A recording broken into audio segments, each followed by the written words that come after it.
Enea Karakaxhi ngjitet në krye të Ministrisë së Infrastrukturës dhe Energjisë, si një emër që deri dje punonte në hije, por me një peshë të rëndë besnikërie ndaj Belinda Ballukut. I rritur politikisht në sqetullën e ish ministres, ai u katapultua në drejtimin e OSHE-s, aty ku menaxhohen miliarda lek investime dhe tendera energjetik. Por ky kalim nga zyra teknike në majën e dikasterit nuk është aq i pastër sa duket në letër, pasi Karakaxhi e merr detyrën me hijen e spakut më terpinë. Emri i tij doli në dritë jo për ndonjë arritje publike, por kur agjentët e BKH-s i zbarkuan në zyrë dhe në banesë për kontrolle blitz.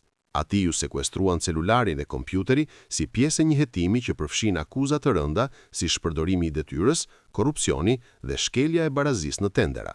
Ndërkohë që juglindja e vendit është e paralizuar nga rrugët e shkërmoqura, Rama ka zgjedhur të vendosë në krye të punëve një njeri që celularin e ka në duart e prokurorëve. Ky emërim shihet më shumë si një lëvizje për të ruajtur kontrollin e Ballukut mbi tenderat e infrastrukturës, sesa si një zgjidhje për gropat që po glabrojnë Shqipërinë.